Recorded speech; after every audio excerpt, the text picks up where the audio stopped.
The topics and opinions expressed on the following show are solely those of the hosts and their guests and not those of W4WN Radio, its employees, or affiliates. We make no recommendations or endorsements for radio show programs, services, or products mentioned on air or on our web. No liability, explicit or implied, shall be extended to W4WN Radio, its employees, or affiliates. Any questions or comments should be directed to those show hosts. Thank you for choosing W4WN Radio.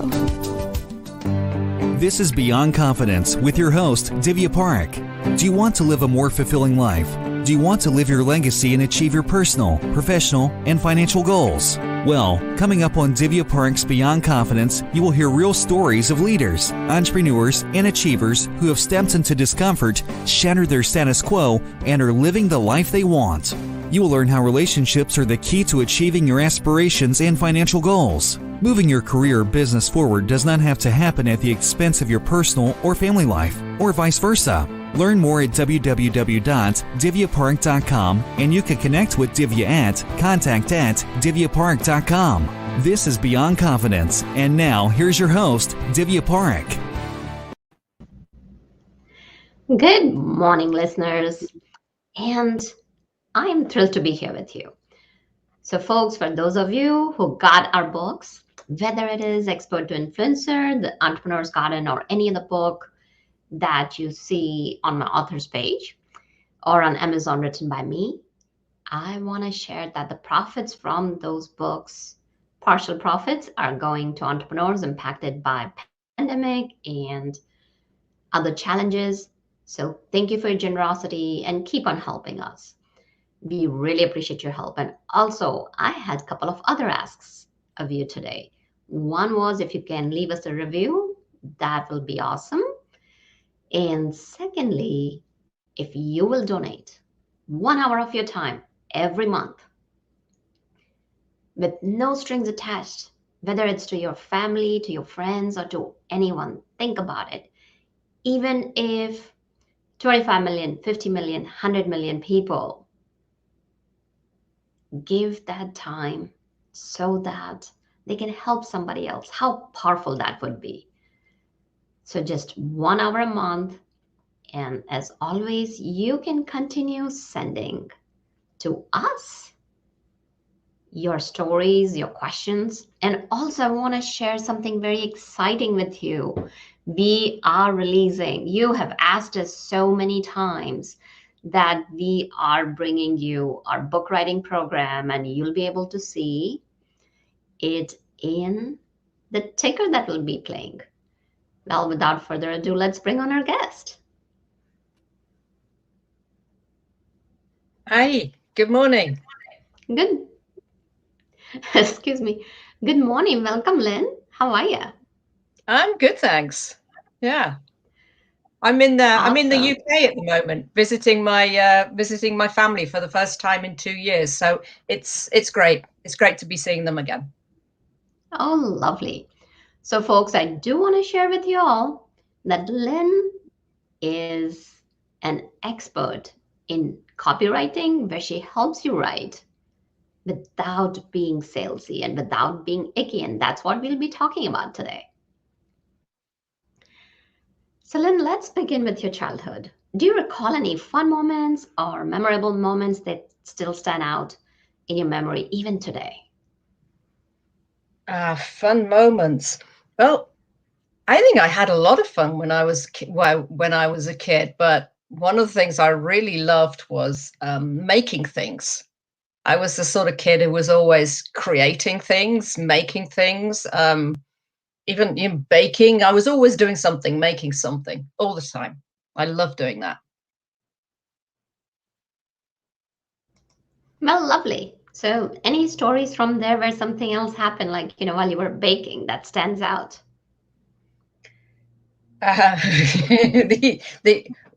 Well, I'm thinking, can I tell that story? Where you or made not? a mess in the kitchen, or you burned something. Well, no, I do remember when I started baking, it was, the main point of baking was to get the bowl at the end. I mean, I think that's what all kids want to do when they bake to begin with, isn't it? It's just get hold of that bowl and get as much of the stuff as you possibly can do. I remember a lot of that. And I bake with my grandmother as well. She was a baker. She'd bake at least once a week, maybe twice a week. And if we went to visit her, then it would be, we'd be baking for hours in the kitchen. I loved doing that. Oh, that's fantastic. So what would you say was the difference in baking with your mom and with your grandma? And how did it stay with you? Between baking with the two of them, well, I did a lot more baking with my grandmother than I did with my mother. She was really busy with the other kids, so it was like a special time, creating something together. I think, yeah, absolutely. And yeah. what was your favorite? Like, but did you have a sweet tooth, or did you like pies or casseroles? As a child, it was sweet. It's not anymore, but as a child, it was anything with dried fruit or something like that in it. That was really what I liked best of all. Mm-hmm. Well, you're kind of fortunate that you have lost your sweet tooth. I mean, to this day, I'll be thinking, oh, you know what? I want to be really good about not eating anything sweet. And, as the day goes by, I'll be like, how about that one piece of chocolate? And then that one piece of chocolate can go like the whole thing. Yeah. And sometimes I say, like, you just cannot have one saying around sweet tooth. I guarantee that, like, the way my sweet tooth goes, I should be calling it sweet teeth instead of sweet tooth. Well, to be completely honest, I just before I came, I came here. I was just sitting downstairs with my mother and my sister and my kids. My sister had just baked scones, and they were just out of the oven, so they were warm and absolutely at their best. So they are sweet, and they were heavenly. So I haven't completely lost it yet. Oh gosh, yes. And especially I love baking too. When you feel that aroma just kind of filling up the whole house. And it's funny that if you step out, even for a minute, and then come back in the house, either that cookies or even if it is that casserole, there's just something about that warmth. And especially as we are rolling into fall or autumn, as you all say, it's just going to be fun having some of those warm recipes. And so as you moved along and as you grew up, where did your interest lie initially? Language. I was always into language and words and reading and writing and just creating, but it became increasingly about creating with words. So writing short stories, writing poems, all kinds of things. Yesterday, I found a play that I'd written when I was about 20. I'd completely forgotten I'd written this thing. It was a sort of mock Shakespeare play I'd written. And it was meant to be funny, and it actually still was funny. I couldn't remember having written this, but that was the sort of thing I would do for fun. Oh, that is fantastic. And did you share it with anyone, or did you just keep it to yourself? I kept that to myself. And what are the plans? Like, now I hear that you've got plays, you've got short stories, poems. Are you planning to share it with the world, or it's just for your eyes only? Well, I think I may do something with that play because it's actually better than I realized at the time. When I was younger, I was very self-critical, and I thought it was never good enough what I was writing. And now I'm at a different place. Now I think, if I write something and I have a test when I write, and that is that it has to be true. It has to feel true. So the words have to be spot on. They have to mean exactly what I want them to mean, and no BS. So it has to be true. And I think when I was younger, it wasn't true enough, whatever that meant. But but now I'm more able to share things, because if I write a poem, they're often very very personal things, but if somebody could be critical of that, fine, but it's my poem and it's my feelings and my emotions. So, they can say what they like now. Whereas I think when I was younger, I would have been really, really worried about what other people thought. So if you are open, let's kind of like halt on that thought over there. Like, two things that jump out at me. One was you said that I was very self-critical of myself. And then the other thing that you mentioned was that what other people told me or would have said about my poems or short stories would have impacted me. So how did you get out of the both situations? I for a long time, I'm not sure I even did get out of it, because I held myself back for a long time. Looking back at it, I think, Lynn, I mean, at the time, I thought I thought I wasn't very attractive. I wasn't very good at things, and now I look back and I think, Lynn, if you'd known what you know now when you were 20, but I think that's something that a lot of people do, especially a lot of young women do, that we think small. We spend a lot of our lives thinking small, and I did too. So it's just a process of life and realizing, hey, I'm not being seen, even though maybe, in jobs I wasn't being seen in the same way as maybe some other people were being seen. And that started to annoy me, because I started to realize, hey, but I'm actually better than that person, but they're better at getting notice. So what is that about?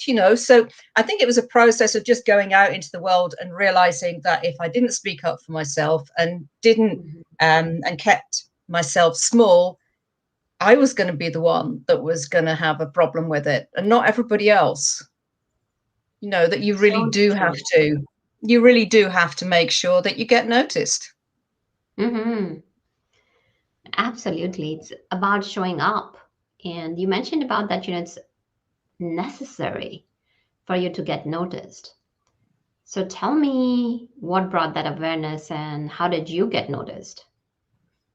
Well, I'm not a tall person. I'm sort of, what they sometimes refer to as vertically challenged. I'm not. I'm pretty short. And I went into, when I first started working, I was working in IT, so a very male environment. And I noticed I would get talked over. I'd be told that things were a certain way, and I would tend to believe somebody who said that. And, gradually I started to realize, hang on, I've got something to say here too. And I started to try and practice getting listened to.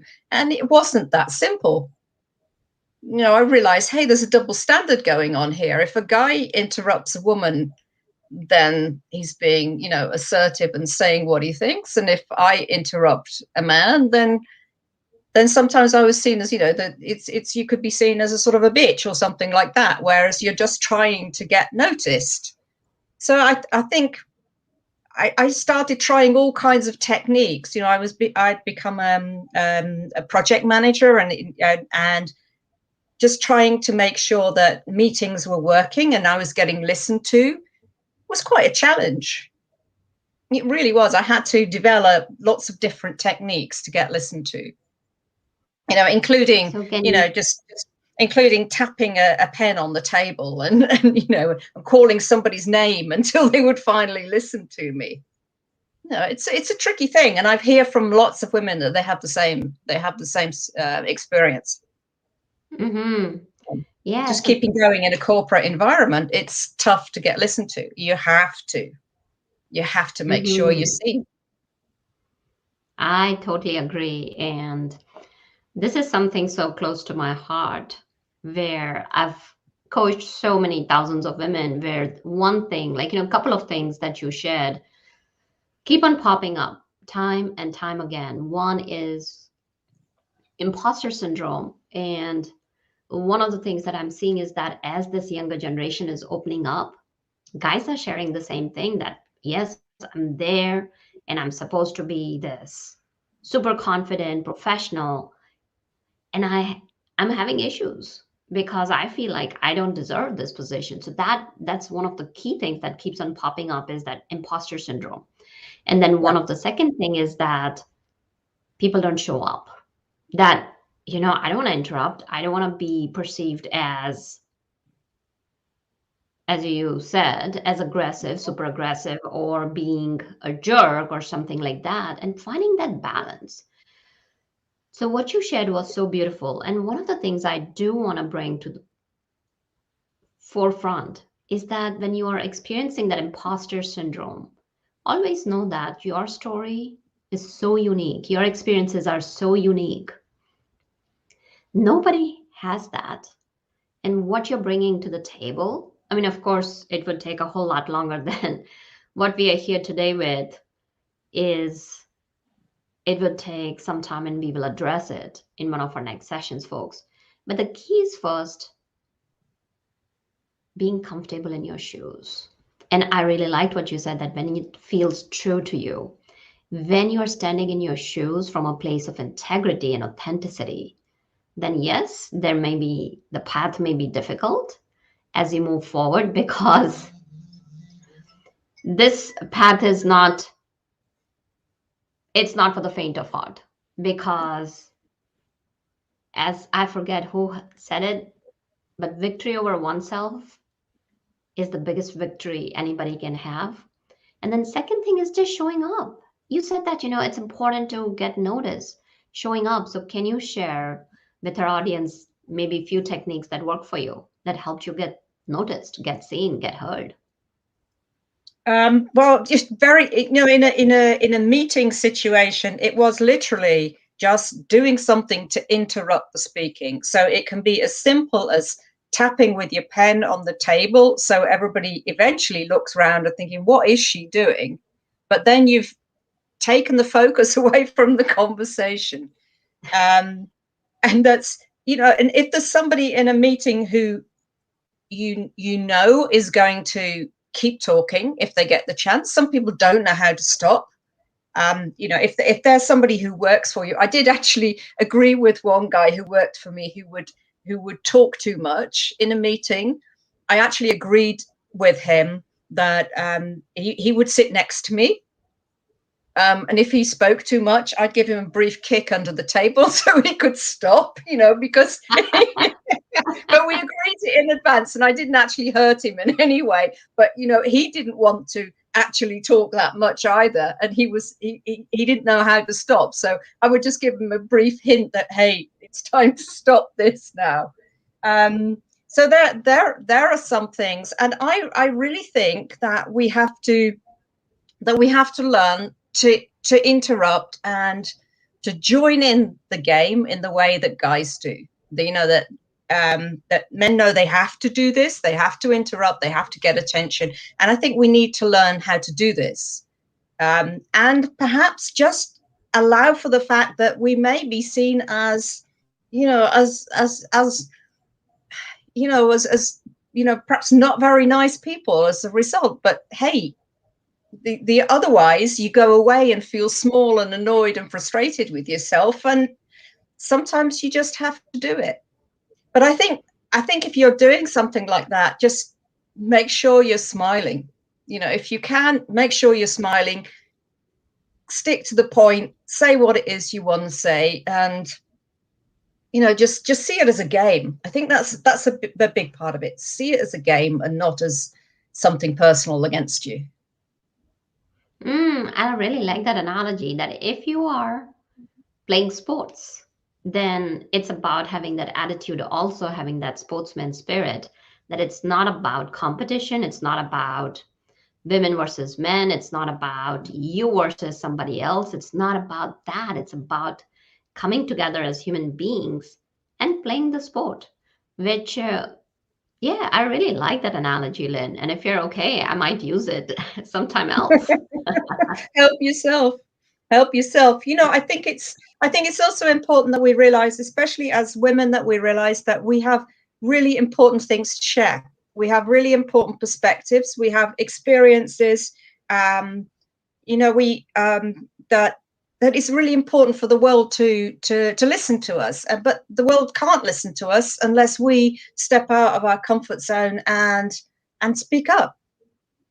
So No, it makes no sense to sit there and wait for somebody to come to us, because it's not going to happen that way.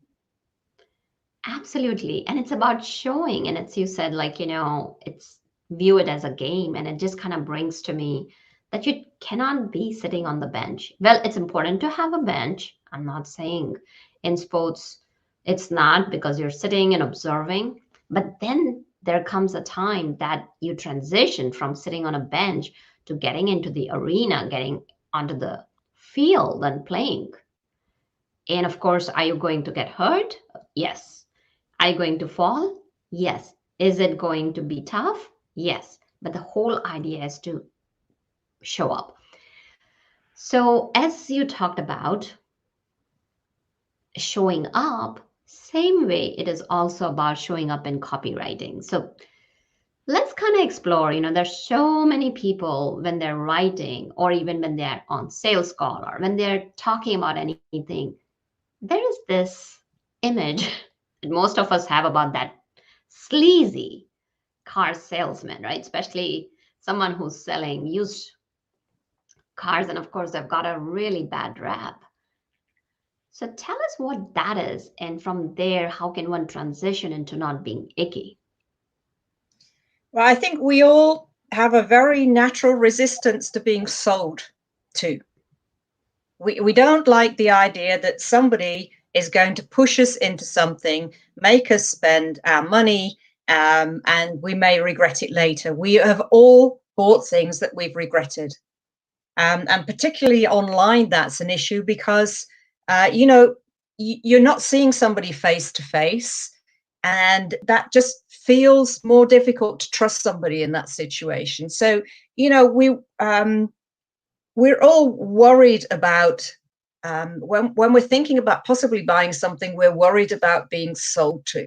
So it's very easy when we read copy to feel it's salesy or icky or yucky. And it's very easy to make copy icky and yucky and salesy. It's just, a lot of the time it's lazy copy. It's using the phrase that everybody uses at that particular moment. You can sort of predict what somebody would say. That's when it tends to get icky and yucky. And the way to do that differently is, as I was talking about, what I was talking about earlier about things being true.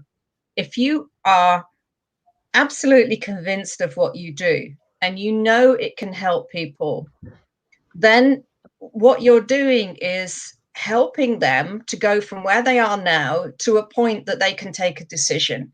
And it's up to them what decision they take. And I think that's really, really important. If you are doing everything you can to get somebody to buy something because it's good for you, that to me is the definition of icky, because it's about you and it's not about them.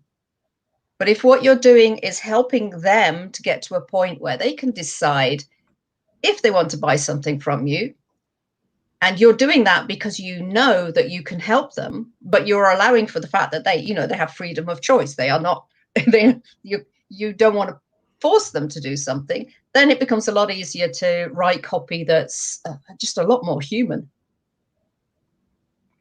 Yeah, no, absolutely. Copy that's more human. So, what other secrets you might have that you can share with? There are so many small business owners, coaches, healers who are sitting down and thinking, what type of different types of copy there is and different stages, and what may be some trick to it that our audience could take and implement it straight away. Right. Well, one of the things I think is really important is make sure that you, whenever you're in a situation where you're talking about a product or a service that you want to sell, make sure that you're being yourself. Be very clear that you are yourself. Show yourself in a video. Show yourself in your own story. And so people understand why it is you're doing what you do and why you care about what you do. Just make sure you're being human at that point. That's half the battle, to be honest. Yeah, no, I like that. Like, be human. And so many times what happens is that people are stuck with that, yes, I've got this story, I've got this story, I've got this story. How can they go about picking the right story to connect with their clients? Well, a lot of the time, if you're talking about a product that you're trying to, you're talking about something that you want to sell, maybe on a sales page, then a lot of the time we use a story called a hero's story, and that's about your own journey, and your journey should relate to this, to the journey of somebody reading the page. So you're talking about your journey, but basically you're explaining the sort of journey that they could also go on. And you're saying, I'm several steps ahead, so I know how to take you from A to B, but I also understand where you are because I've been where you are. And that creates a bond, with somebody reading that, think, okay, right, she looks like she's got everything together, but she hasn't always been there. So she's been in my shoes and she can help me get to where I want to go. So that's the ideal story to do. Absolutely. And so I definitely can relate to that because, folks, what we're talking about is the transformation. You don't want to be transactional. There are a lot of people who talk about transactions that, yeah, you know what? This is what it's going to be costing you, and these are like all the X, Y, and Z, like giving like 10,000 benefits. I loved what you said, is that half the battle is being human. So speak genuinely to the person. And one of the things I always share is that it's so critical that you're coming from heart, from a place of service, that your intention is to serve someone you went through and you were able to get out of that adversity or face that challenge, overcome that fear, whatever that journey might be. You are on the other end of it. And I guarantee that there is someone behind you. There's someone who could benefit from your experience. So when you're doing that, share it openly. It's important to be vulnerable, to be human. And it's fine if you went through tough times. But then the key comes is that what is that you used, or whether it was your solution or whether it was your process or unique experience that helped you move through it. And that's the piece that's going to help your reader figure out, yes, you know what? If she could do it, I can do it too. Yeah, and it can just be, as I think, as simple as, I think a lot of us are, a lot of people are walking around with a lot of self-criticism, a lot of shame, a lot of feeling, I should be further, I should be doing better, I should know how to do this, and realizing that, everybody's been in that situation of not knowing how to do something, but they've learned, or that they've found it difficult to be visible, but they've learned. That is really liberating. Yeah, absolutely. So you talk about persuasive copywriting. Tell us something more about it. Right. So this to me is the balance, and the balance I was always looking for, because it's great that you're writing in an authentic way, and you're and you're being vulnerable, you're being human. That's great, but the idea is also to encourage people to buy, obviously. So persuasive copywriting is basically as a set of techniques that you can use, that will help people make that decision. As I was talking about, basically you're helping people to go on a journey from curiosity, what is this, who is this person, what could they possibly mean to me, up until so am I going to buy this or not. So persuasive copywriting is using lots of small techniques to help people take that decision. No, and then combining it with that non-icky attitude, so it's not nasty, manipulative. well, you know exactly what I mean, the sort of copy I mean. You can use persuasive techniques in different situations and get to that point where people feel like a secondhand car, like they've been talking to a secondhand car salesman. But you can still use these techniques, but just dose them. Just make sure you're human, make sure you're showing who you are, make sure that you're talking about getting your promise really, really clear. I think that's also an essential part of what you need to do. Make sure you are absolutely clear about where somebody's starting and where you can take them to and what that makes possible for them. You know, and these things, and then there's lots of tiny little techniques you can use.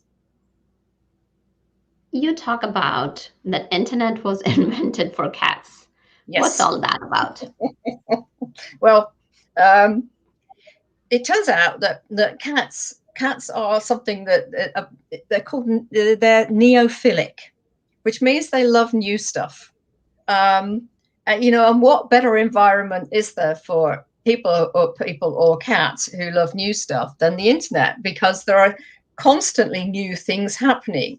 I don't know how many tabs people have open on their laptop at the moment, but it's probably quite a few. And that's because we're always curious about so many different things going on. And that's life. That's our life right now, that there are so many different things happening.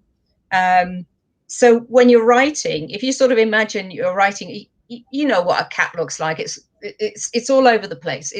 It's not focused generally on one particular thing, unless it happens to be a mouse. They are constantly looking around and seeing what else is happening.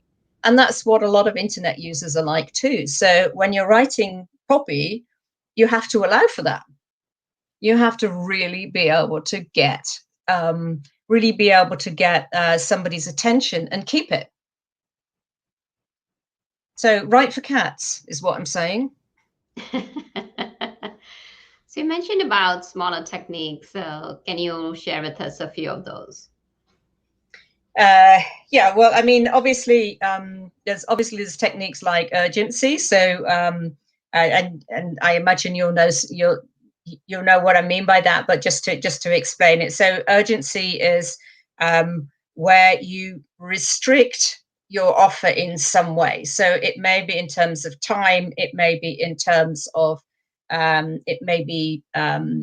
money. So if you buy now, it'll cost you less than if you buy tomorrow.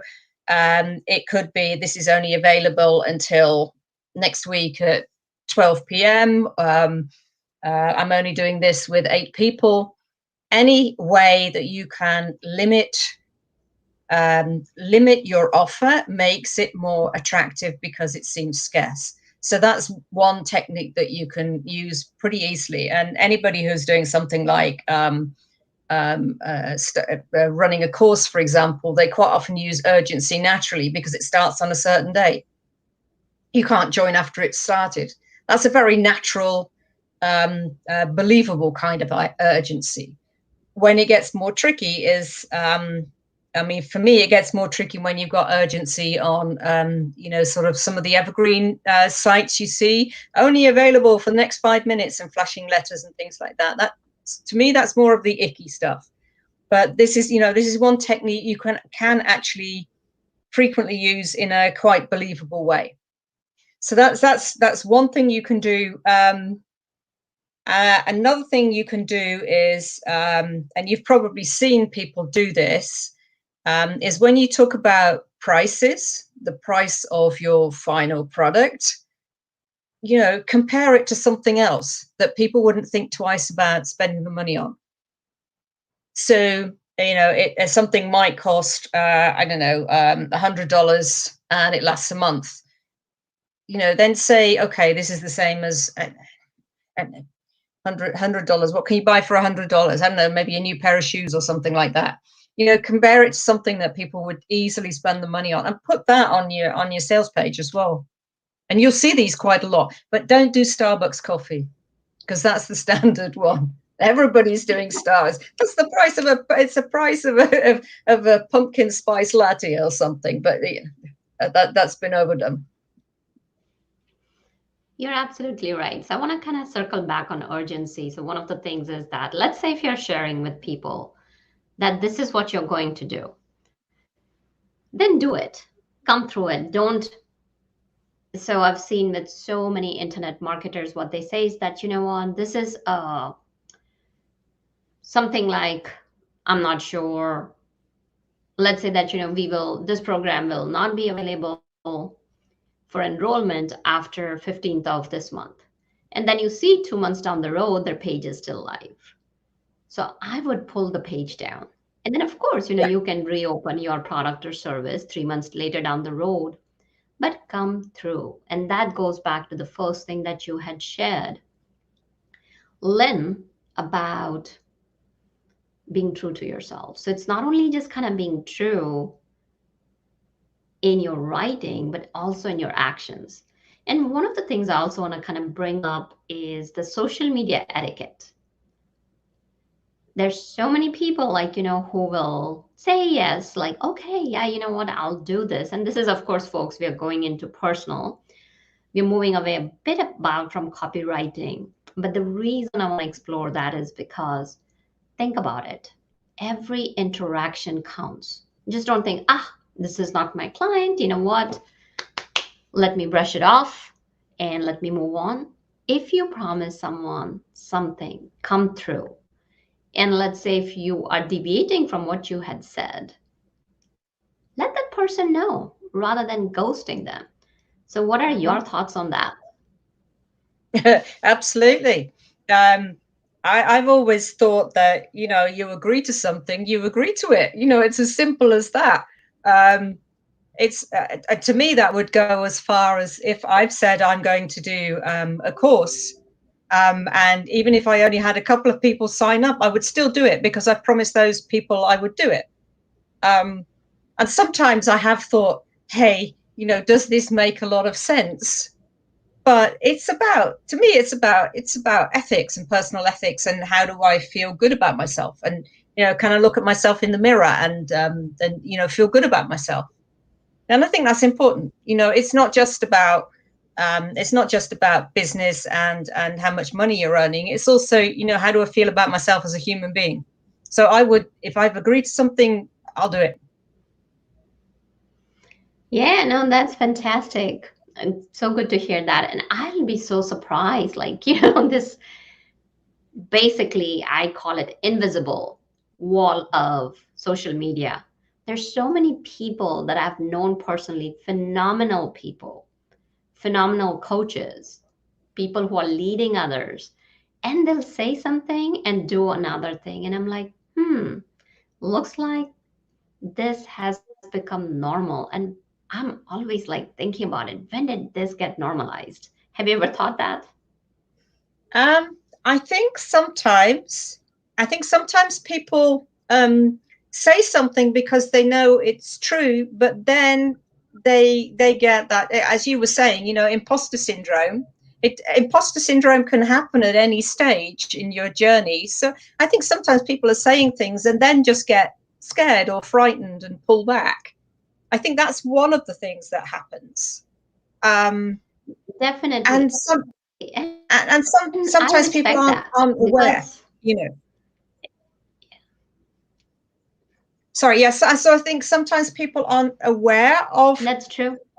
They're not being congruent. And some people are just a bit too much into themselves, and they're not watching out for that stuff.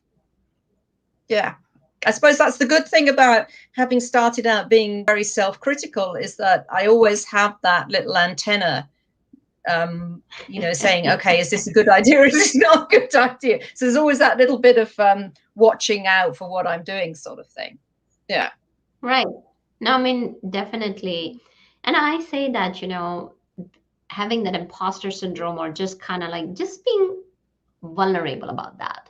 Because as we are talking about copywriting, it's also showing up for yourself in the places where you don't need to show up.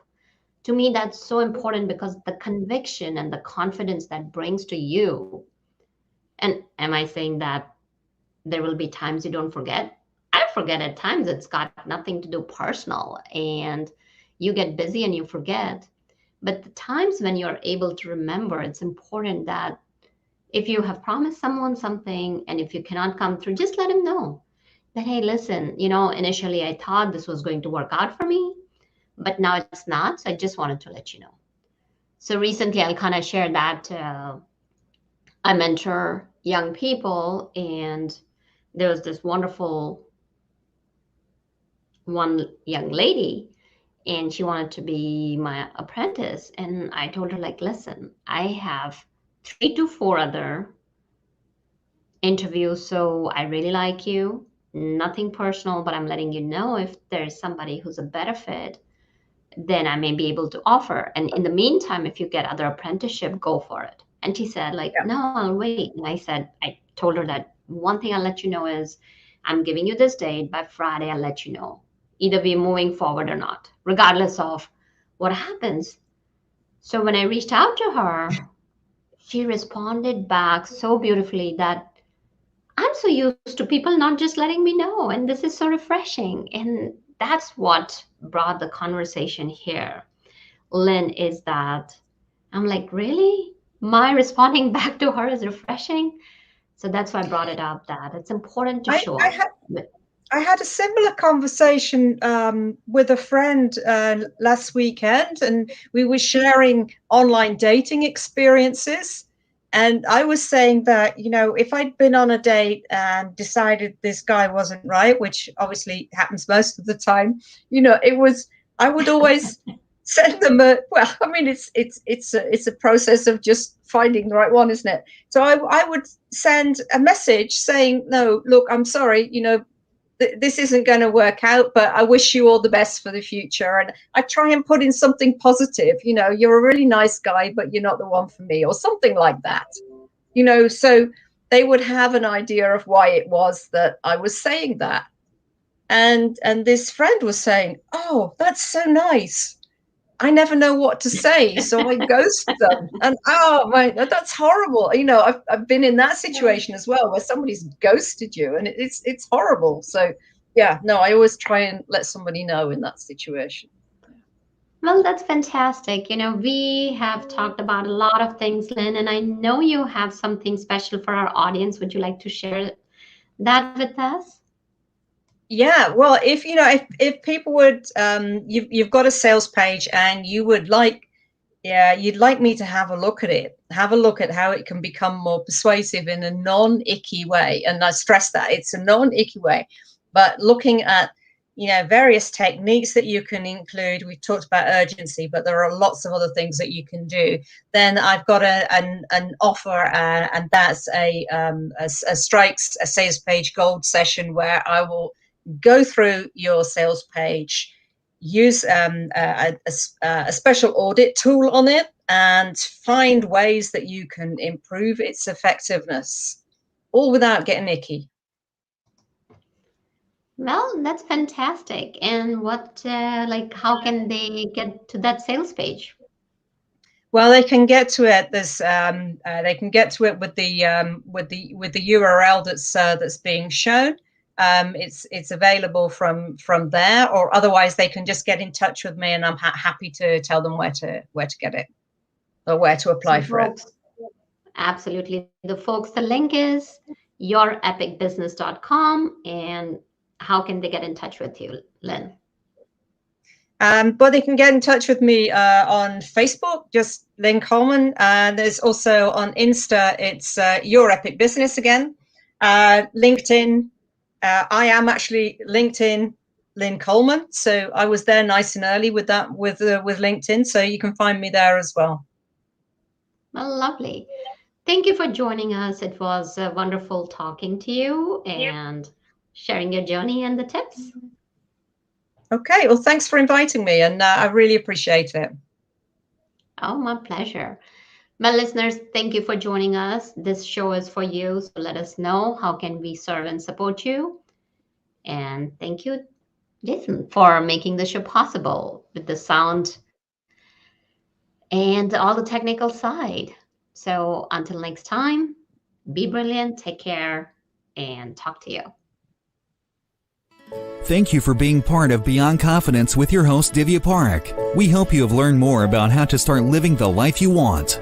Each week on Beyond Confidence, you hear stories of real people who have experienced growth by overcoming their fears and building meaningful relationships. During Beyond Confidence, Divya Parekh shares what happened to her when she stepped out of her comfort zone to work directly with people across the globe. She not only coaches people how to form heart connections, but also transform relationships to mutually beneficial partnerships as they strive to live the life they want. If you are ready to live the life you want and leverage your strengths, learn more at www.divyaparekh.com. And you can connect with Divya at contact@divyaparekh.com. We look forward to you joining us next week.